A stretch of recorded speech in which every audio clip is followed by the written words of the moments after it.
Nuk e kisha menduar kur se dhimbja që më priste pas vdekjes së burrit do të hapte dyert e një makthi të ri. Jeta më kishte rrahur shumë herë. Por atë ditë, kur dhoma e morgut u bë vendi i fundit ku pash njeriun që kisha dashur, mu duk sikur më iku edhe fryma. Në krah mbaja vajzën time 5 vjeçare, Elenën, që nuk kuptonte asgjë nga ajo që po ndodhte, por ndjente frikën time.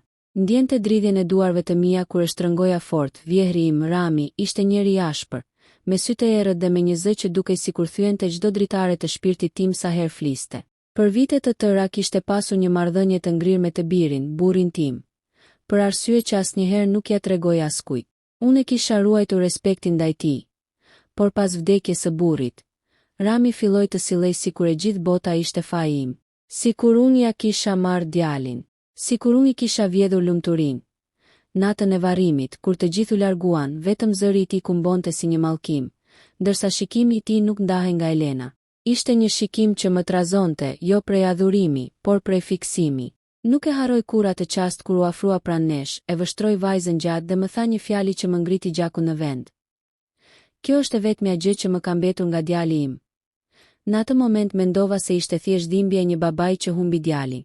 Nuk mendoja dot se pas atyre fjalëve fshihej diçka më e errët. Rëmbimiditë që pasuan varrimin ishin të zymta. Shtëpia ime u bë si një vend pa dritë, ku hapat e mia tërhiqeshin në përdysheme me një lodhje që i takonte dikujt shumë më të vjetër se unë. Unë isha vetëm 32 vjeç, por ndihesha sikur kisha jetuar një shekull. Elena qante shpesh natën.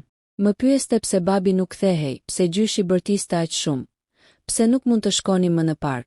Nuk dija çfarë të thosha. Zëri më dridhej, ndërsa i thosha se babi ishte bërë ngjyll dhe na shikonte nga lart. Por ajo pyeste: po pse nuk na dërgon asnjë përshëndetje? Nuk kisha përgjigje. Në atë kohë Rami filloi të vinte çdo ditë në shtëpinë time, pa paralajmërim, pa trokitur ndonjëherë. Hynte me qelsin që kishte ruajtur nga koha kur burri im ishte gjallë. Sillej nëpër shtëpi si pronar, i therriste vajzës sime me një zë të butë që nuk ja kisha dëgjuar kurrë, por mua më fliste me urdhra. Mos e lër vetëm. Mos e vish me këto rroba. Mos i jep këtë për të ngrënë. Ti nuk di të rrisësh një fëmijë. Djali im do të turpërohej, e duroja sepse isha e dobët, e thyer dhe sepse nuk kisha askën tjetër. Familja ime jetonte larg, jashtë vendit. Shokët dhe shoqet ishin shpërndar. Ishte vetëm ai dhe unë nuk kisha forcë të luftoja, deri atë ditë. Ishte një e martë e ftohtë, e lagësht. U zgjova me një parandjenje të keqe. Elena po luante me kukullat, ndërsa unë po përgatisja mëngjesin. Rami hyri pa trokitur si zakonisht, por këtë herë nuk tha asnjë fjalë. Më vështroi për disa sekonda, pastaj ul pranë Elenës duke e marrë në prehër. Gjyshi do të çoj sot diku, i tha. Ku? Pyeta me njëherë me një ndjesi që më shpoi barkun. Mos u shqetëso, u kthye nga unë, do e çoj tek një mjek. Dua të sigurohem që është mirë. Fëmijët kanë nevojë për kujdes, jo për një nënë që flet gjithë ditën nga depresioni, e njoha goditjen. Ai e dinte se unë po luftoja me ankthin dhe pagjumsinë. E përdorte si armë kundër meje. Unë do ta çoj vet, i thash duke ju afruar. Jo, tha me një ton të prerë. Nuk të pyeta, ai e mori vajzën për dorë dhe u nis drejt derës. Elena më shikonte, duke më kërkuar me sy leje dhe siguri. Më ngriu trupi. Inati dhe frika më përplaseshin në stomak. I thash, lëre vajzën poshtë. Nuk del pa mua, ai u kthye, më shikoi drejt në sy dhe atëherë kuptova diçka që se kisha kuptuar kur më parë. Vjehrin nuk ishte thjesht i dhimbshëm, ai ishte i rrezikshëm. Ajo nuk është vetëm e jotja. Është e imja, tha, pastaj e tërhoqi vajzën me forcë dhe doli jashtë. Vrapova me njëherë pas tij, u lërita, dola në rrugë me këmbët zbathur. Por makina e tij u largua me një shpejtësi që më preu frymën. U mundova të ndjek, thirra emrin e vajzës, por asgjë. Dëgjova vetëm zhurmën e gomave që u zhdukën në kthesën e rrugës. Ajo ditë u bë nata më e zezë e jetës sime. Telefonova policin. Shpjegova se çfarë ndodhi. Por ata më thanë se Rami ishte gjyshi biologjik i vajzës. Pa dokumente, pa urdhër gjykate, ata s'mund të bënin asgjë. Asgjë, u ula në trotuar. Rrobat më ishin lagur nga shiu. Duhesha prej erës së lagështisë dhe frikës, por nuk më interesonte. Kisha humbur vajzën time. Elena ishte engjëllim, ishte gjithçka që më kishte mbetur. Dhe tani më ishin zbrazur duart. Hapa, fryma. Jeta u mbylla në shtëpi atë natë pa gjumë. Çdo tingull më dukej si zëri i saj, çdo hije si silueta e Ramit. Në murat e shtëpisë sikur dëgjoja britmën e saj, thirrjen mami. E gjithë natë mendja më shkonte tek një pyetje që e kisha shtypur për vite. Pse Rami sillet kështu? Pse ka të fiksim të çuditshëm pas Elenës? Por ajo që nuk e dija atëherë ishte se Rami po përjetonte diçka që nuk e kisha imagjinuar kurrë. Diçka që lidhte të shkuarën e tij me vajzën time në një mënyrë që më vonë do më shkatëronte e do më mësonte të vërtetat e errta për burrin tim, për familjen dhe për atë që quajmë gjak. Ajo natë ishte vetëm fillimi, dhe makthi sapo kishte nisur. Atë mëngjes, kur zgjova syt pas një nate pa gjumë, kisha ndjesinë se trupi im nuk më përkiste më. Ishte si të isha futur në lëkurën e dikujt tjetër, dikujt që nuk kishte më fuqi, dikujt që i kishin marrë gjithçka. Syt më digjnin, shpatullat më dhemnin nga tensioni, por isha e detyruar të qohesha. Duhej të gjeja vajzën time. Elena ishte ende aty diku në këtë qytet, mbas edhe në duart e vjehrit tim. Por çdo orë që kalonte ishte një thikë e re në shpirt. Nuk kisha asnjë lajm prej tij, asnjë telefonat, asnjë mesazh, asgjë. Sikur ishte zhdukur nga faqja e dheut. Përpara se të vdiste burri im, Rami jetonte në një fshat e largët malor, rreth 2 orë rrugë nga qyteti. Nuk e vizitonim pothuajse asnjëherë, sepse ai nuk e pranonte stilin ton të jetës, punën e tim shoqi në qytet, madje as mënyrën se si unë rrisja vajzën. Por me sa dukej, ai vendi ishte stre e përsosur për të. Një vend ku unë s'kisha asnjë fuqi, asnjë të afërm, dhe askush nuk do guxonte të ndërhynte mes të gjakut. Mora autobusin e parë drejt atij fshati. Rruga ishte mbushur me kthesa që të shtypnin stomakun.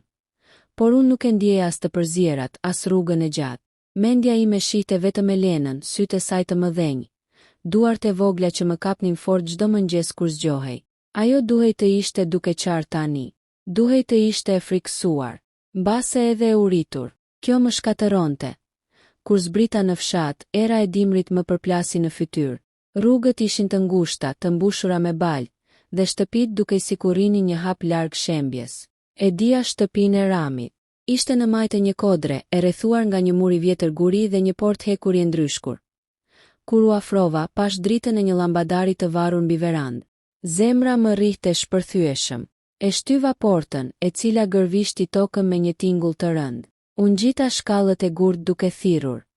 Rami, Rami, më hap derën. Ku është vajza ime? Askush nuk foli. Dera kryesore ishte e kyçur nga brenda. I rash, e godita me grushta, i thirra emrin edhe më fort. Dhe papritur, pas gati 1 minute, një zë u dëgjua brenda. Zëri i tij, largohu. S'kam ndërmend të flas, gjaku më ngriu. Ku është Elena? Ajo është mirë, tha me një ton të ftohtë. Këtu do të rri. Atje ku duhet, për disa sekonda nuk mund të merrja frym. More forcë dhe bërtita. Nuk e të drejtë. Ajo është vajza ime, ai qeshi. Një e qeshur e thatë, e thërmuar që më bëri të dridhem. Ajo është gjaku im. Ti je thjesht një kalimtare. Një grua që erdhi në familjen ton pa bekim. E ndjeva që atë ditë nuk do e merrja dot vajzën. Ai njeri ishte i pavendosur, i egër, i coptuar nga humbja. Por brenda tij kishte një kokë fortësi që të shkatëronte. Po të isha përballë një muri, do të më ishte dukur më i butë, netët e fshatit. E vërteta e parë që zbulohet nuk u largova. U ula në verandën e tij. Trokita, bërtita, qava, thira emrin e vajzës. Asgjë. Fshati ishte aq i qetë sa çdo britmi ime përplasej në ajër dhe humbiste si në një grop të thellë. Banorët më shikonin nga larg, por askush nuk afrohej. Ata e njihnin Ramën. E dinin se kur ai humbiste djalin, kishte ndryshuar aq shumë sa askush nuk guxonte t'i dilte kundër. Si eci nata, shiu filloi të binte, por unë nuk lëviza. U ula nën stre, duke u munduar të dëgjoja ndonjë zhurmë nga brenda. Pastaj rreth orës 12 të natës, dëgjova një zë të njohur. Një zë të vogël, Elena, po qante, zëri i saj më theu në copa. U qova me një herë. I rash derës me grushta sa duart më dhembën. Elena, jam mami. Jam këtu, shpirt, jam këtu, mami. Dëgjova vajzën nga brenda, e shushatur. Dua ty, fryma mu ngrit në fyt. U përpoqa të shtyja derën, por ishte e padiskutueshme. Rami bërtiti, hesht se ke për ta bërë më keq, zëri i tij nuk ishte thjesht autoritar. Ishte gati i trembur. Ishte sikur ai vet po përjetonte një ankth të errët që nuk e kuptoja dot. Sikur diçka brenda atij njeriu ishte thyer krejtësisht. Mbeta aty gjithë natën duke e dëgjuar vajzën time të qante. Dhe ndërsa po agon mëngjesi, një dera nësore hapet. Jo dera kryesore, por ajo e hambarit ana shtëpis. Një grua doli nga brenda, e moshuar e brisht me një shami të zezë në kokë. Ajo më signalizoi me dorë të afrohesha me heshtje. U tremba, por ju afrova. Ti e nusja e djalit të Ramit. Më pyeti, jam, i thash me zë që më dridhej. Ku është vajza ime? Pse po bën kështu? Ajo uli kokën dhe pëshpëriti, sepse ky fëmijë i kujton atij gjithçka që humbi. Por edhe diçka tjetër, diçka që nuk ta kanë thënë, sytë e mi u zgjeruan. Çfarë? Ajo më shikoi në sy me një trishtim të frikshëm. Burri yt nuk ishte i vetmi fëmijë që Rami humbi. Ka humbur edhe një vajzë. Një vajzë kur ishte e vogël. Dhe historia e saj është shumë e errët, trupi mumpir. Pse nuk ma ka treguar njeri këtë? Gruaja pshertiu thellë. Sepse askush nuk guxon të flas për atë që ndodhi. As sot, as atëherë fjala vajzë më ngjalli një frikë të re. Instinktive, ç'lidhje ka kjo me Elenën? E pyeta, dhe ajo tha fjalin që më ndryshoi gjithçka brenda meje. Elena i ngjan atij fëmijës së humbur, aq shumë sa për Ramën është si të ketë ringjallur bien e vet. Dhe kjo e ka marrë mendsh, mbeta pa fjalë. Elena ngjante me një vajzë të vdekur, me vajzën e Ramit gjoksi më shtrëngohej, fryma më merrej, papritur gjithçka bëri kuptim. Mënyra si e shikonte, si e prekte, si fliste, si pretendonte se e njihte më mirë se mua, nuk ishte dashuri gjyshi, ishte fiksim. Ishte çmenduri, gruaja më dha një këshill të fundit, duke më kapur dorën fort, largohu sonte. Merr dik me vete, merr policin, merr këdo, por mos hyr vetëm brenda. Rami nuk është mirë, dhe frika ime është se nuk do lër askënd t'ja marr vajzën përsëri. E kuptova atë qast se jeta ime dhe ajo Elenës nuk ishin më thjesht të rrezikuara. Ishin në dorën e një njeriu të thyer, të çmendur nga dhimbja, i cili nuk dallonte më realitetin nga fantazia. Dhe se unë duhej ta ktheja vajzën time, me çdo kush. Kur u zhduk gruaja e moshuar në errësirën e hambarit, fjala e saj vazhdonte të më tingëllonte në vesh si një kambane rënd. Elena i ngjan vajzës që Rami humbi. Nuk e dija çfarë më tronditi më shumë. Fakti që vjehri im kishte një fëmijë tjetër të humbur, apo ideja se ai po e projektonte atë fëmijë tek vajza ime. Ato orë të para të mëngjesit ishin si një mjegull e trash, ku çdo mendim më duke i deformuar. Por një gjë ishte kristale qartë. Duhej të nxirrja Elenën prej atij shtëpie. Nuk mund të ikja. Nuk mund të prisja. Rami ishte i thyer, i zhytur në një dhimbje që askush nuk e kishte shëruar kurrë. Dhe kur një njeri i tillë kap një ide të vetën, ajo ide nuk është më thjesht mendim. Bëhet ligj, bëhet realiteti i tij. Dhe në realitetin e Ramit, Elena nuk ishte mbesa e tij. Ajo ishte bie e rikthyer. Me duart e ngrira nga nata e gjatë, shkova drejt qendrës së fshatit, ku ishte stacioni i vetmuar i policisë lokale.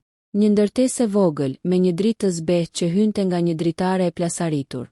Hyra brenda me hap të shpërqendruar, e lodhur e dërmuar, por me një lloj furie të ndezur në sy. Një polic i ri, ndoshta jo më shumë se 25 vjeç, më pa i hutuar, mirëmëngjes. Mund të të ndihmoj, i thash gjithçka. Rëmbimin, qëndrimin e natës, britmat e vajzës, fjalët e Ramit, dhe në fund edhe atë që më tha gruaja e moshuar. Ai më dëgjoi me sy të mëdhenj, me fytyrë të ngrirë, por kur mbarova, më dha përgjigjen që më dogji shpirtin. Zonjë, Rami është njeri me ndikim në këtë fshat, dhe ligjërisht ai është gjyshi i fëmijës. Pa vendim gjyqësor, ne nuk mund të hyjmë me forcë në shtëpinë e tij. Ai është i sëmur. Shpërtheva. Ai po e trajton vajzën time si një fantazm të së shkuarës. A e kupton çfarë mund t'i bëj? Polici lëvizi në vend, i nervozuar. Nuk kam arsye ta besoj këtë pa prova, e pash drejt në sy. Sytë e mi ishin të skuqur nga pagjumësia, të mbushur me radh të zinj. Atëherë hajde merr prova. Hajde me mua. Dëgjoje vajzën duke qarë. Shikoje Ramën në atë gjendje që është, ai hezitoi. Mbase nga frika, mbase nga respekti për Ramën, mbase nga mungesa e përvojës. Derisa unë në një çast shpërthimi të pastër i thash: nëse ti nuk vjen, unë do të hyj vet brenda. Dhe nëse më ndodh diçka, ajo do jetë në ndërgjegjen tënde. Kjo e goditi. Pa kohë të humbur, mori dik në telefon. Bisedoj shkurt dhe pastaj mori qelsat, mirë. Do vi, por vetëm të flasim. S'bëjmë asnjë veprim pa urdhër. Nuk më interesonte çfarë donte ai.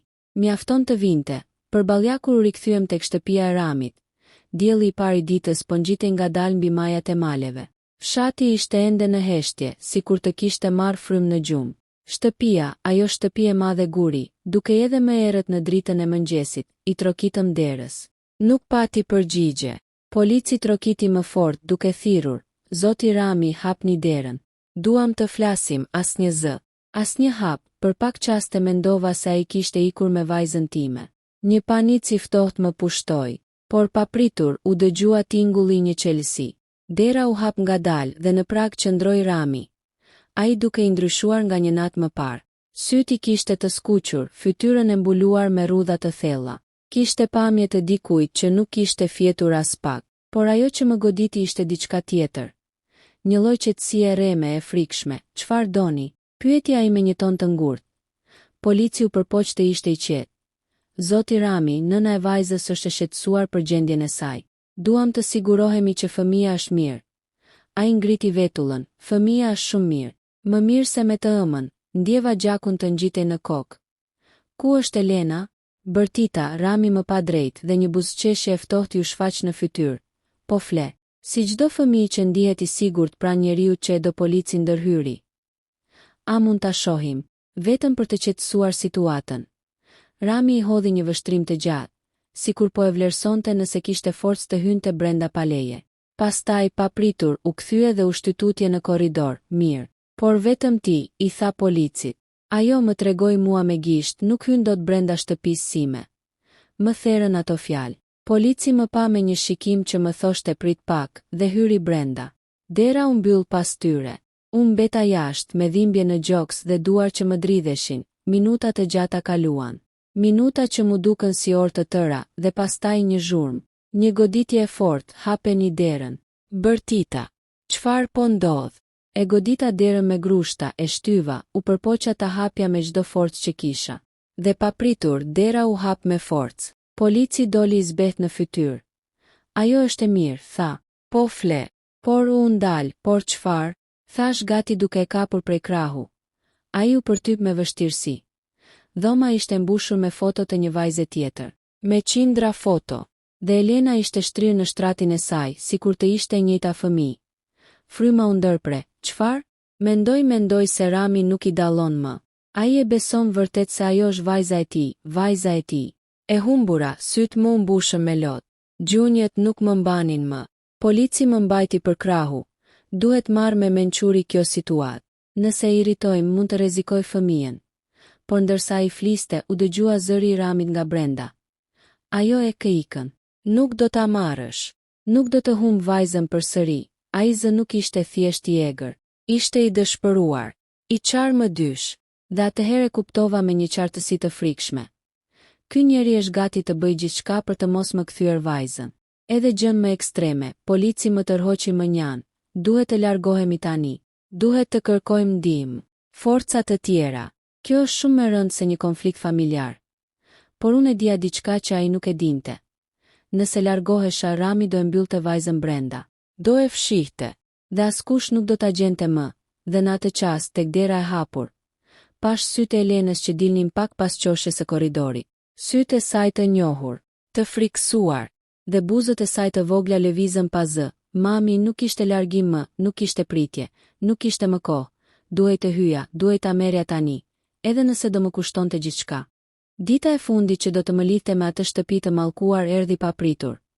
Pa paralajmërim, si një frymë e ftohtë që të prek në zverk dhe të thotë: "Është koha." Ishte mëngjes dhe dielli mezi po dilte kur dëgjova derën e jashtme të përplasej. Mendova se ishte ndonjë fqinj, ndonjë postier. Por zemra më trokiti fort kur pash policin në obor. Vjehri im, burri që më mori vajzën, që shkatëroi paqen ton, që më privoi nga gjumi, që më mbajti në kërcënimin e heshtur për muaj të tërë, u shfaq në prag i zbardhur në fytyrë. Nuk bërti, nuk luftoi, nuk tha asgjë. Vetëm u kthye nga vajza jon, që atë mëngjes po luante me një kukull të vjetër, dhe për herë të parë që nga ajo ditë mallkuar kur e rrëmbeu syt u mbushën me lot. Sikur e kuptoi më në fund çfarë kishte bërë. Sikur pamja e fëmijës së vetmesuar prej tij e lodhur nga frika ta kishte thyer. Policia i kërkoi të dorëzohej. Ai uli duart kokën dhe tha me një zë që nuk do ta harroj kurrë. "E humba gjithçka, e humba prej vetes. E humba nga frika të mbetesha vetëm." Aty e kuptova. Rrëmbimi i vajzës nuk ishte qenë akt urrejtje ndaj meje, por një përpëlitje dëshpërimi e një burri që kishte humbur gruan, jetën, kontrollin, dhe po kapte me thonë çfarë i kishte mbetur. Por dëshpërimi nuk justifikon shkatërimin e të tjerëve. Pas largimit të tij shtëpia u boshatis, ajri u pastrua dhe për herë të parë pas shumë kohësh, nuk u zgjova duke dëgjuar hapat e rënë të një njeriu që më shikonte si fajtoren e të gjitha fatkeqësive të tij. Vajza ime u fsheh pas meje kur policët e larguan, u kap fort pas bluzës sime dhe më tha: "Mami, a nuk do të më marrë më?" Aty u thye speranca që kisha në shpirt. E mora në krah, e mbajta fort dhe i premtova: "Jo, zemra ime, kur më." Por premtimi nuk e çonte pas kohën. Dëmi ishte bërë. Filluan muaj të tërë psikologësh, terapish, netësh me ankth dhe një pasdite. Teksa po vizatonim bashkë mbi tryezë, ajo ndaloi lapsin dhe më pyeti: "Mami, gjyshi pse ishte i trishtuar?" Mbeta pa frym. "Nuk e prisja, sepse kishte humbur shumë, vajza ime", i thash ngadalë. Dhe kur njeriu humb shumë dhe nuk di si ta përballoj, mund të bëj gjëra shumë të gabuara. Ajo uli kokën, mendoi dhe tha: "Po unë nuk isha për të." Lotët mu mblodhen në sy. Aty kuptova se ajo e kishte mbajtur fajin brenda vetes, një fëmijë duke menduar se ishte ajo arsyeja e gjithë tragjedisë. E mora në prehrin tim dhe i thash: "Ti ishe arsyeja pse ja dolëm. Jo arsyeja pse ai gaboi." Ajo më pa me sytë e saj të mëdhenj, të ngrohtë që më shpëtonin për ditë dhe më përqafoi fort. Ndërkohë vjehri ai u dënua. Jo shumë vite, mjekët thanë se trauma e humbjes së gruas kishte sjellë çrregullime të rënda psikologjike. Gjykata e trajtoi më shumë si pacient se sa si kriminal. Por ndër vite më dërgonte letra të shkurtra, të thjeshta, të dhimbshme: "Më fal që u thyeva jetën. Më fal që u friksove prej meje. E pash vajzën në ëndër. Qeshi, do jetoja gjithë jetën time për atë buzëqeshje. Nuk kërkoj të më takoni. Vetëm dua të dini se pendimi nuk më lë të fle." I lexoja, i palosja dhe i ruaja. Jo për veten time, por për vajzën një ditë kur të ishte mjaftueshëm e rritur për të kuptuar kompleksitetin e dhimbjes njerëzore. Vitet kaluan u vendosëm në një qytet tjetër. Një jetë e re, një shtëpi e re, një qetësi që e kisha harruar. Vajza u rrit, lulëzoi, filloi të qeshte lirshëm. Trauma u zbut, ngadalë, siguri që gëryhet nga uji. Ajo filloi të pikturonte. Dhe një ditë solli një vizatim me 3 figura, një nën, një fëmijë, dhe një gjysh pak larg, duke i parë: "Ky është gjyshi?" "He," pyeta. Ajo pohoi: "Ai është larg, por nuk është i keq më." Mu drodh zemra, ndërsa unë e falja nuk është një derë që hapet me një herë. Është një shteg i ngushtë me gur që ecën ngadalë. Por me kalimin e viteve kuptova se nuk mund të mbaja urrejtje ndaj një njeriu që ishte thyer para syve të mi, që ishte përpjekur ta zëvendësonte humbje me kontroll, që kishte vepruar nga dhimbja dhe jo nga ligësia. Sot, kur më vin letrat e tij, nuk qaj më i ha.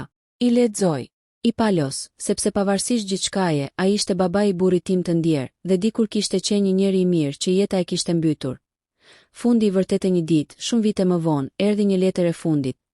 E shkruar me dorë të dridhur: "Nuk kam shumë kohë. Dua vetëm të them, faleminderit që u kujdese për të. E pash nga larg që është rritur mirë. Më fal për gjithçka." E lash letrën mbi tavolinë, ndjeva qetësi. Një qetësi të thellë që më mbajti gjithë natën. Dhe kur vajza ime tashmë adoleshente e pa, e mori në duar dhe tha: "Ndoshta duhet ta çojmë lulen e bardhë nesër." E pash, ajo nuk kishte më frikë, nuk kishte urrejtje.